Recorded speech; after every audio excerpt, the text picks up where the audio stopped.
Praise the Lord. Those are beautiful songs. I could confess, in all my life, God is faithful. Even before I became a Christian, now that I became a Christian, I could see the hands of God in my life since I was very young. There are many times that I have been, naughty sometimes, some things that I had killed me when I was young, right? When I was 6th grade, I almost died. But now I realize that, it's not your time yet. I still need you, so to do something. So now I see it. That God is truly faithful. Faithful. And today is another blessed day that we will be studying, discussing the Word of God. It's truly an opportunity, a blessed opportunity for me to share the gospel of God. And this is something that I was just surprised because this morning, Pastor Adel, around 6 o'clock maybe, or not even 6 o'clock, something like that, I received a chat. Said, Pastor Adel is chatting with me. I just woke up, right? And then he just mentioned that he cannot be coming today because he's not feeling well, and I said, "Oh, it's good that I finished the PowerPoint. I finished the message. It's just supposed to be next week." So I am blessed because this is actually a post-resurrection message, which fit exactly. Because last week we celebrate Resurrection Sunday, right? So what is the next event after the Resurrection Sunday? Pentecost, right? Pentecost, right? So now, our topic is all about Acts chapter 2. Full gospel. When you hear the full gospel, or previously Pentecostal did. Raise your hand. Okay, I was a Pentecostal before. When you say full gospel, it's a different meaning, right? I won't be discussing that, but I'll be discussing the gospel as an entirety, right? I'll be discussing the first sermon given, or the gospel preached, first time after Christ's ascension. So if we are going to base gospel preaching, we should be basing on this passage. And we will see some ingredients or some part of how a gospel becomes complete or full. When we present it, we should present it in its entirety rather than partiality. I mean, just preach this portion and forget about this portion.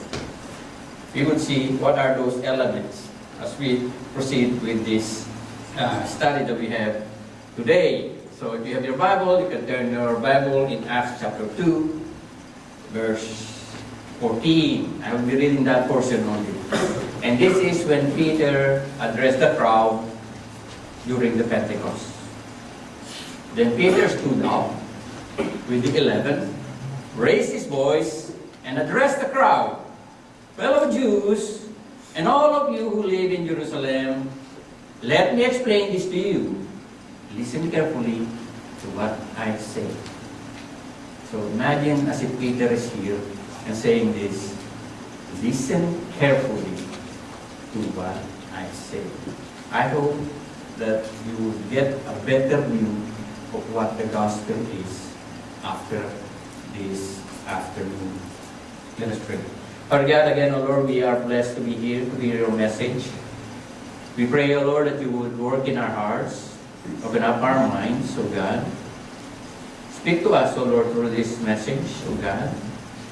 And I pray, O Lord God, that we may have the grasp or the complete message of the gospel and how we should preach it, how we should share it, O God, to other people. As we also, O Lord God, are recipient of your grace and mercy, may we present your word in its entirety.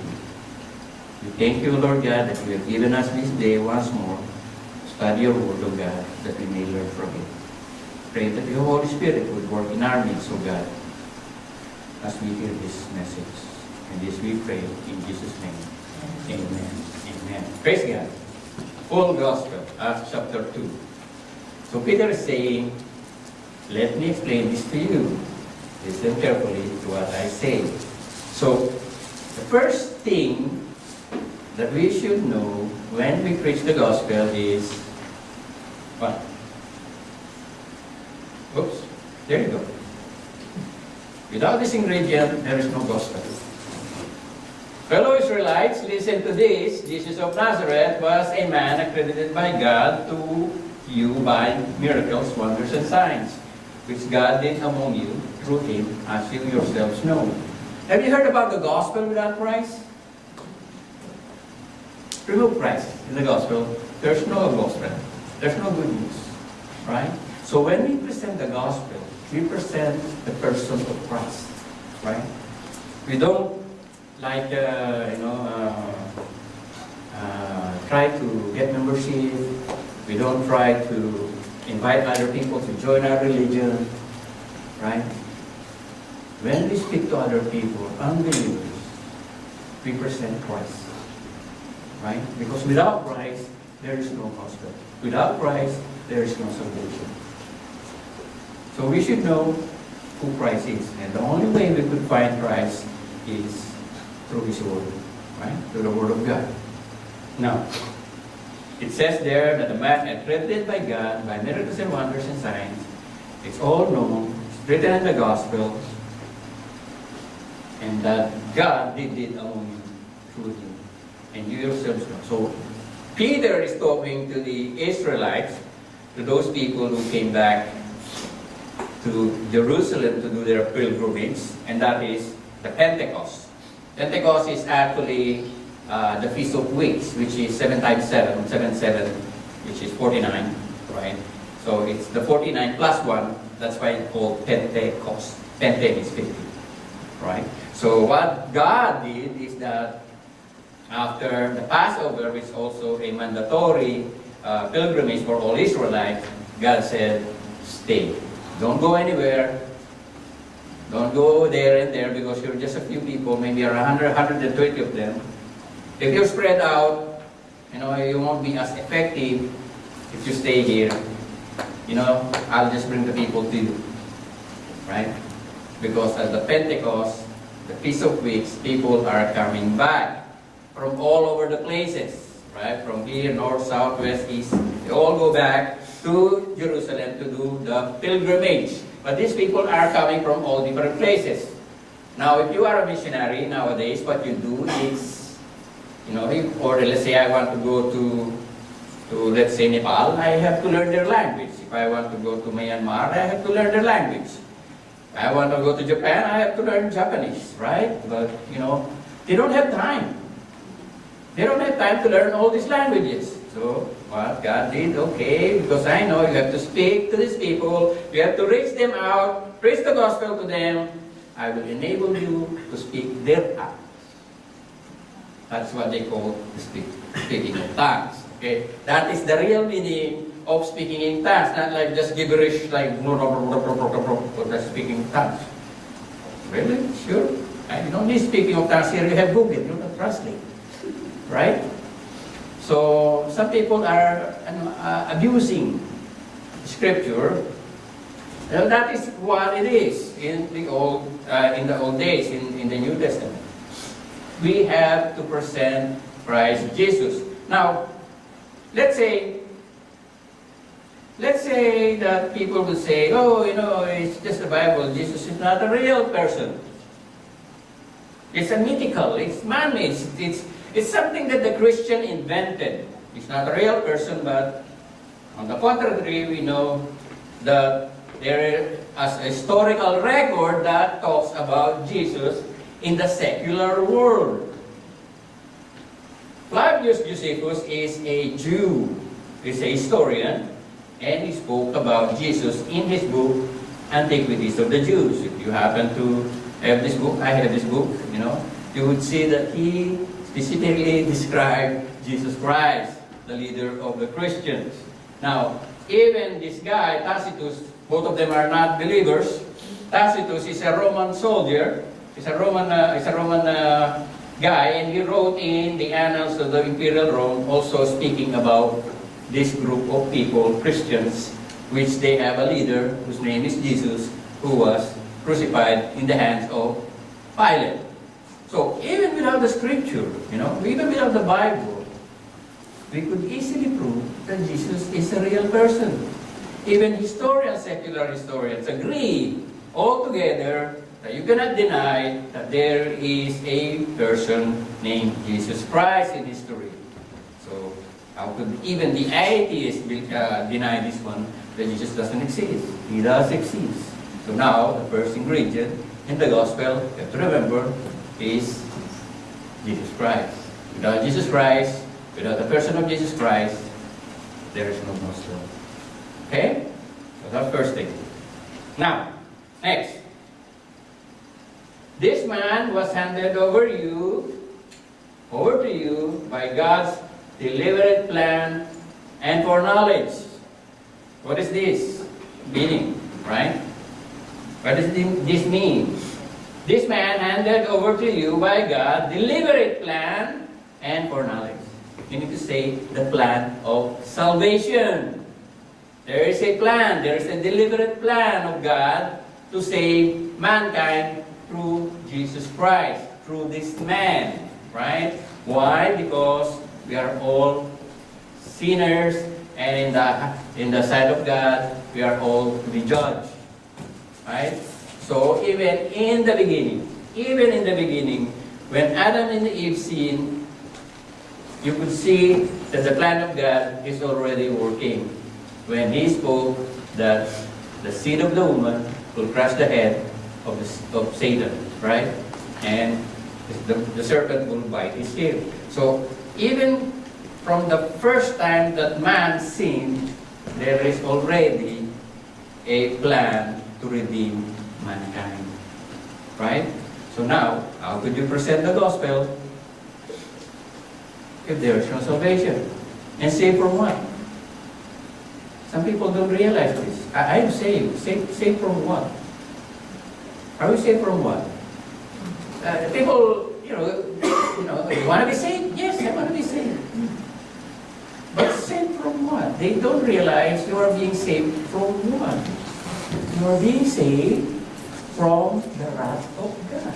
God Himself. And who's saving you? God Himself. Is that a contrary? Is this contradictory? You are being saved from the wrath of God, and God Himself is the one doing the saving. Right? Why? Why is God angry with us? Because of sin. Right?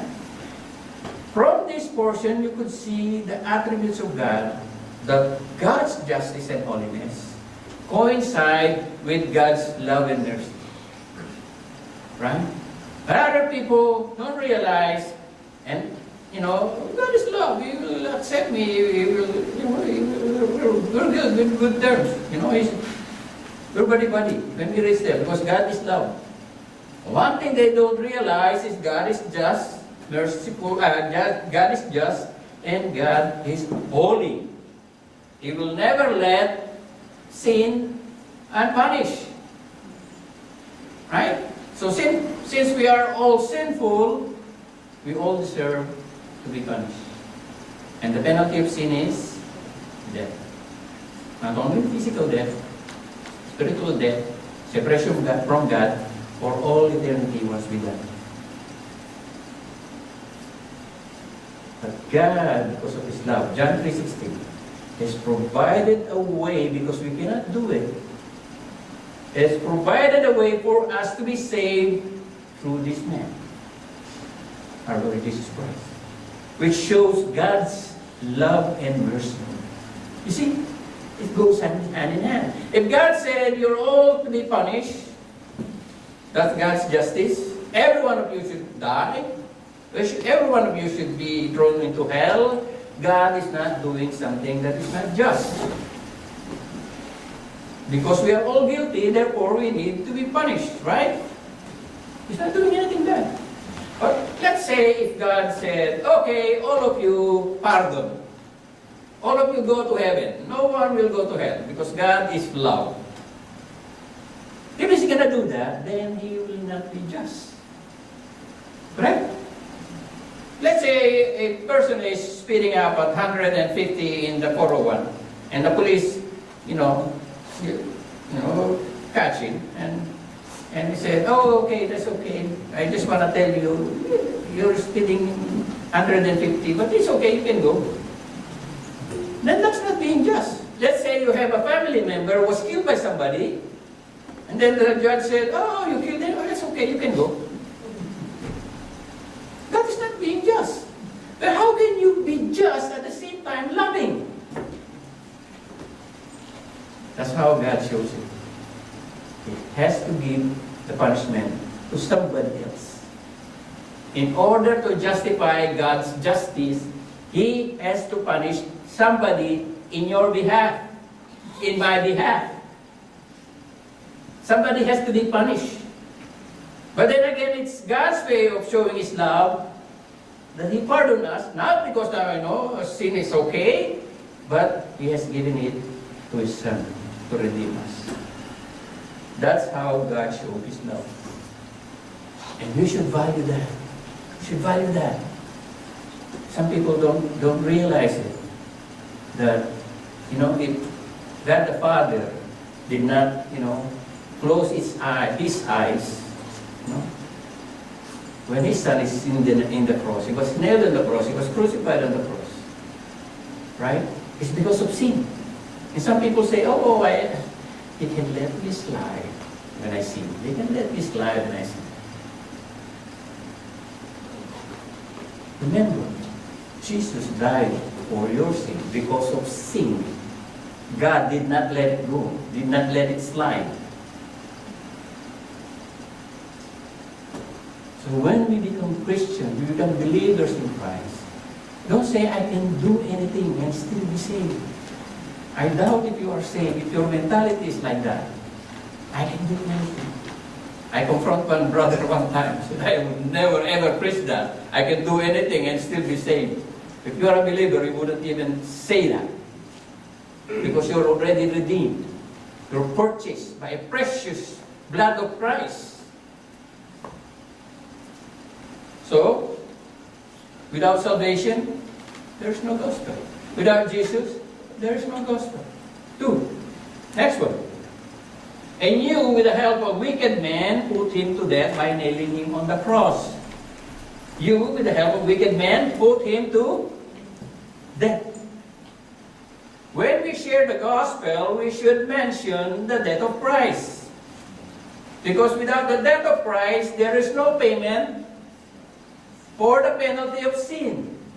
We should not skip that portion. Right? With the help, and it says there, you. Who is you? The Romans? No, all of us. We're included here. When Peter said you, means us, because our sin is the reason for Him being nailed on the cross. Not only the people during His time. Literally, we nailed Him to the cross. All of us nailed Him to the cross. Put Him to death. As I was saying, without the death of Christ, there is no remission of sin. There's no payment. So when we preach the gospel, we have to emphasize the death of Christ. Because the payment for our sin is done by Him. We can only be justified because of that. We should not skip it. That's why, when you hear some preaching of the gospel, they always emphasize, the death of Christ. But there's also another thing that is emphasized when they share the gospel. Some people do. And this is this one. We just celebrated last week, right? Last Sunday.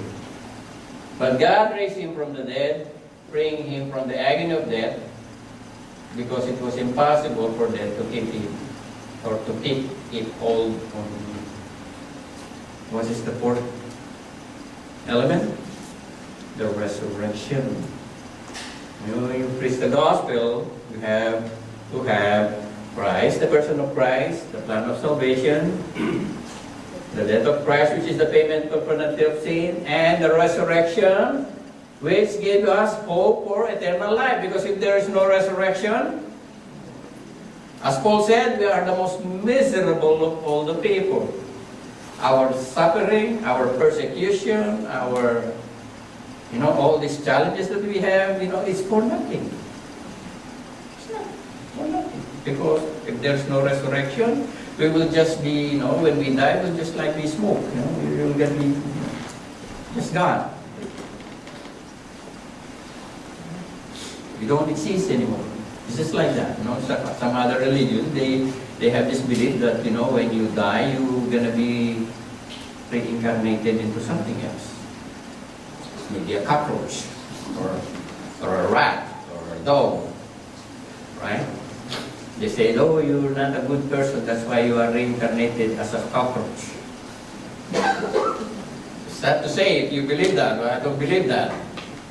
But if you are a cockroach, do you have a recollection of who you are before you became a cockroach? Doesn't make sense, right? Now, let's say you say, okay, I was a reincarnation of someone else. I am this and that. But do you have a recollection of who you were before you become who you are? Do you? No. You have no idea. Right? So what is the sense of coming back in order to change your ways when you don't have any recollection of who you are before? And you have no idea of who you were before. What things do I need to change to have to be like maybe Donald Trump or Bezos on my next life? What good things do I need to do in order to when I come back I'll be maybe president of the country instead of being a beggar? But you have no recollection. You have no idea. That's how doesn't make sense, right? But for us, we have proof of Jesus' resurrection because it's written in the gospel. There are 4 witnesses. Not only the 4 witnesses who wrote the book, there are countless number of people who witnessed the resurrection of Christ. Some people will say, okay, there is no historical record of the resurrection of Christ.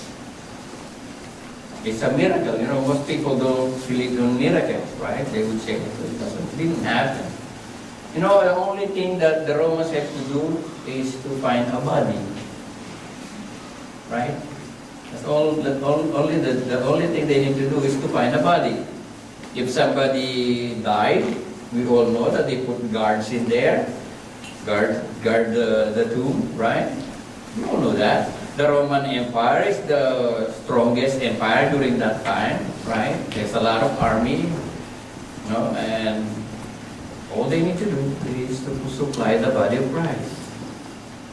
It's actually shameful that they were not able to provide or show the body of Christ. No evidence of the body of Christ. Right? So now, being Christians, being believers in Christ, we have hope. We have hope that when we die, we will be with the Lord. Right? For sure, we will all die, right? Unless He comes first. Right? That's why a lot of people are so interested in the book of Revelation now. What's happening now? There's war in Israel. There's an eclipse, tomorrow, and maybe this is a sign. My brothers and sisters, if you are living your Christian life, just live your Christian life, okay? Don't be like so anxious over what's gonna be. Just live your Christian life. If He comes, He'll take you. Okay? If not, maybe you will die here and you will see Him. Some people think that the eternal life will start when they die. That's not true. Your eternal life starts when you become a believer. That's why Jesus said, Lazarus is sleeping. It's not dead. It's only sleeping. So, you just wake up to another, dimension. Okay, we can say that. Another dimension. You're in the heavenly realm once you die here. But the thing is, we have hope. Because we have an example shown in the gospel that Christ was resurrected. So, what are the things now? First, the person of Christ. Second, plan of salvation. The death of Christ that pays a penalty of our sin. And the resurrection that gives us hope into eternal habitation with God. Right? That's it.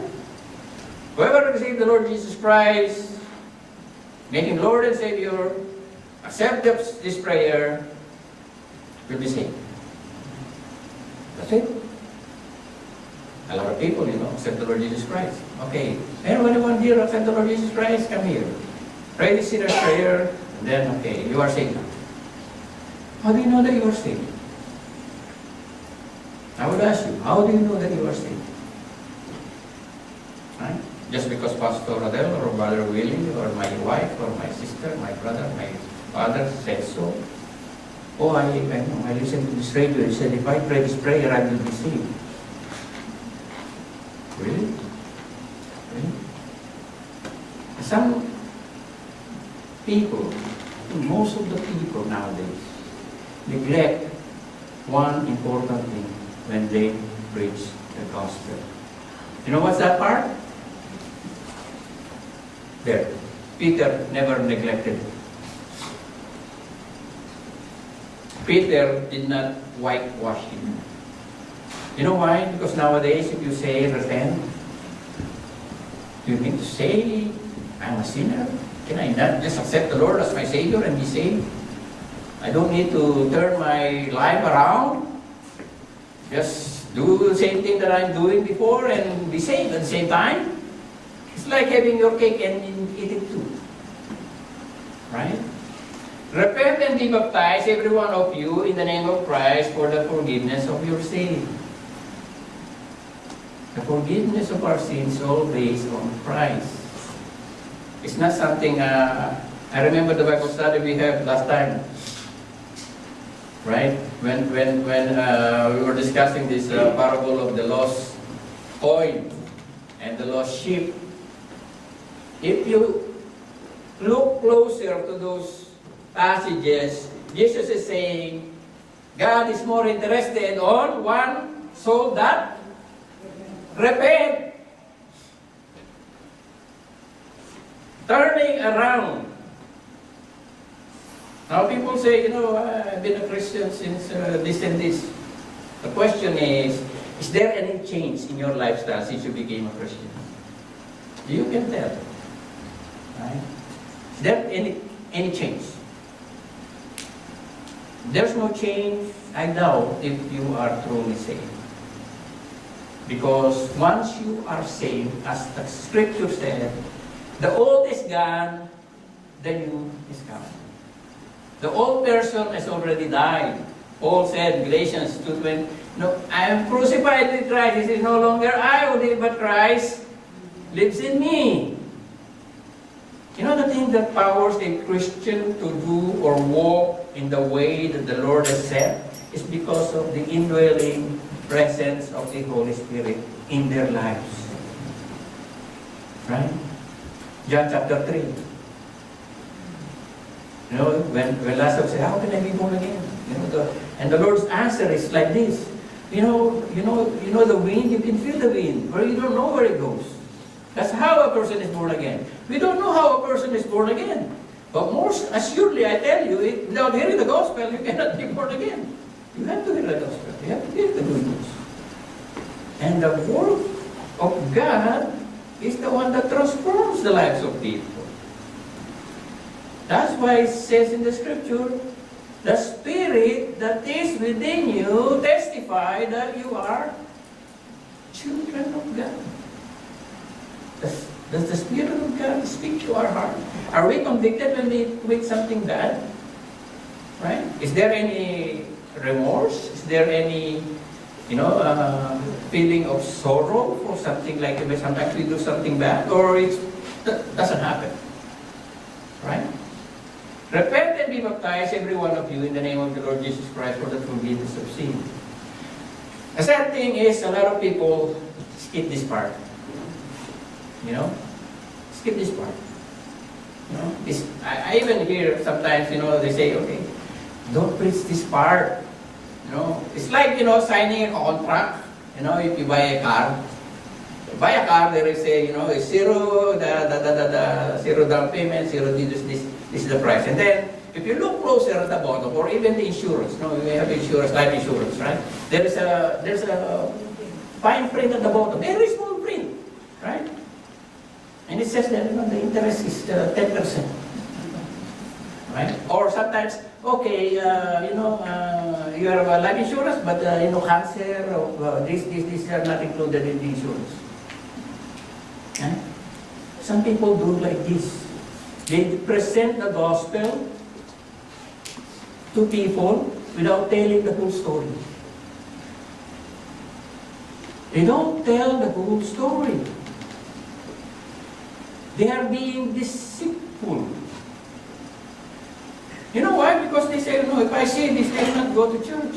Let them trap them first, Let me set a trap for them, to make it more palatable. If you come here, you'll be healthy, wealthy, and happy. Of course, who doesn't want to be healthy, wealthy, and happy, right? So everybody come, healthy, wealthy, and happy. That they forgot, but the scripture said, you have to consider before you sign the contract. That it will cost you. It will cost you what? Everything. We just sang it a while ago. Sang it a while ago, right? It will cost you everything. Fine print. But people, even Christians, are being deceitful because, if I do that, nobody will go to church. Okay, what are the things? Again, gospel, person of Christ, plan of salvation, death of Christ, resurrection of Christ, and repentance. Okay, don't forget repentance. Okay, now,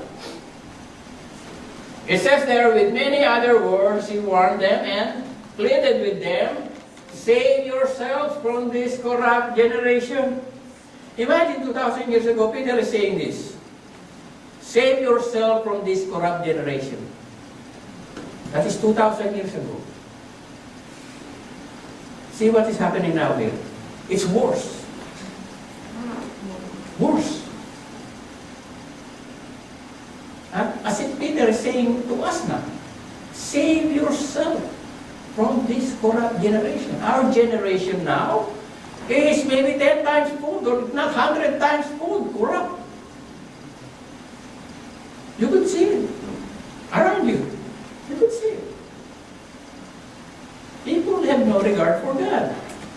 And even in churches, you would, I don't know, my wife and I, sometimes when we look at YouTube and see the praise and worship, what is this? Is this a circus? Praise and worship is like a circus. It's like a performance. You want a presentation, you like a performance, you like a, let's just make it like a stage show and entertain the people. Right? That's the problem.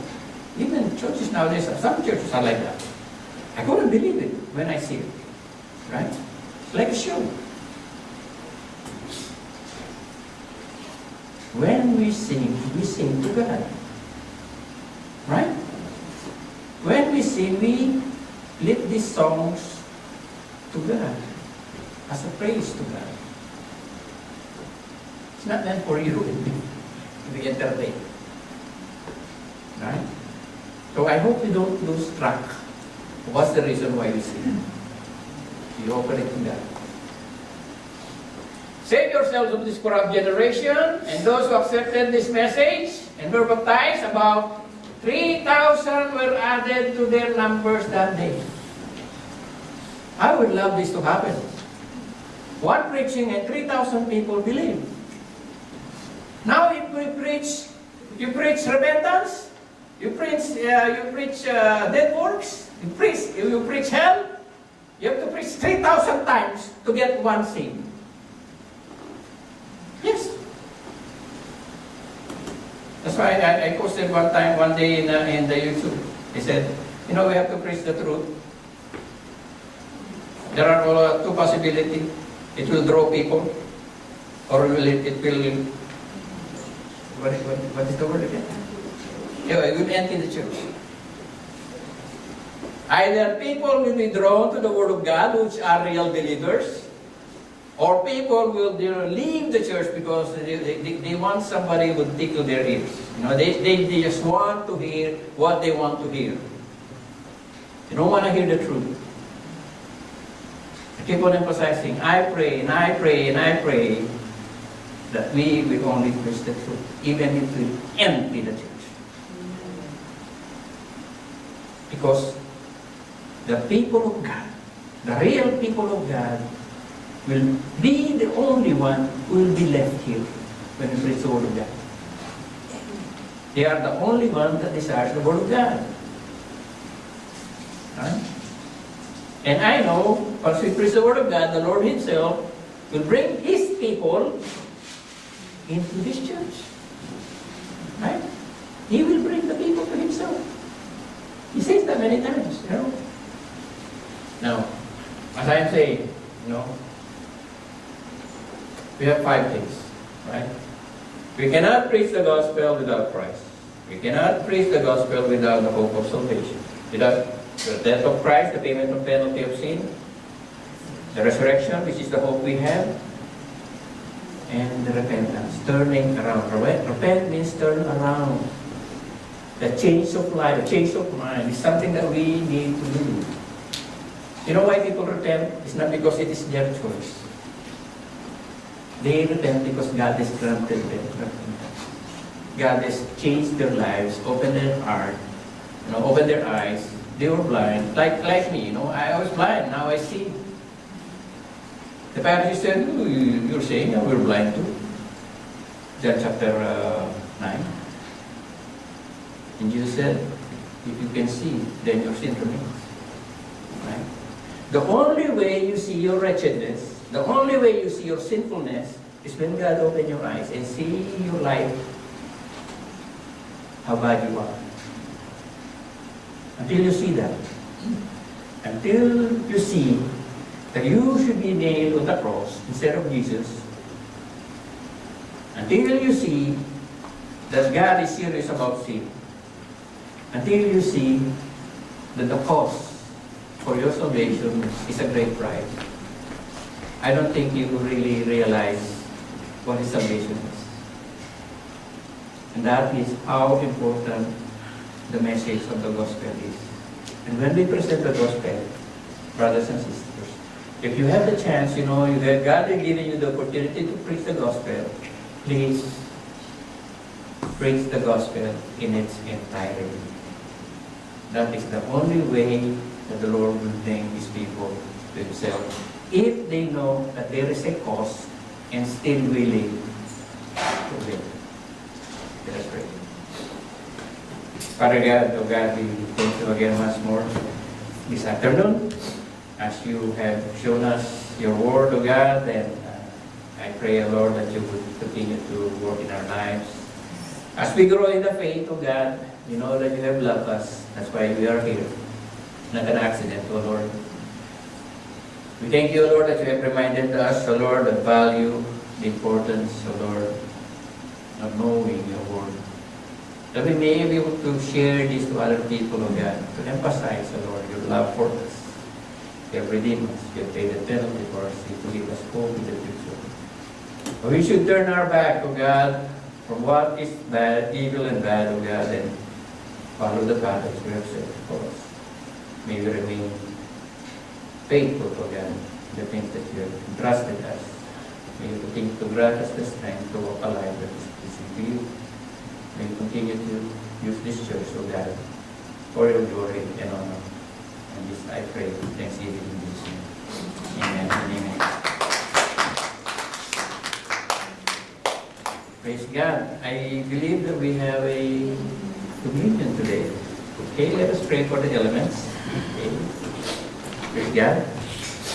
Father God, O Lord, we pray for the elements that we set before us, O God, that as we partake this communion, Lord, the bread symbolizes your body. At the same time, O Lord, the juice or the wine, O Lord, symbol as a juice, oh God, that represents your blood, oh God. We pray also, Lord God, that you will search our heart today, oh God, that we may be worthy to partake of this element, oh Lord God. And this we pray in Jesus' name. Can I ask somebody to help with the elements, please?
I would like to read the passage written by Paul, 1 Corinthians chapter 11. And this is what it says. For I received from the Lord, what I also passed on to you, the Lord Jesus, on the night he was betrayed, took the bread. And we have given thanks.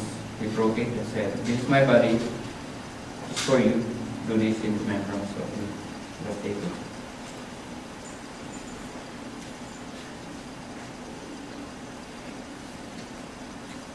In the same way, after supper, he took up the cup, saying, this cup is the new covenant in my blood. Do this whenever you drink it in remembrance of me. Let's take it.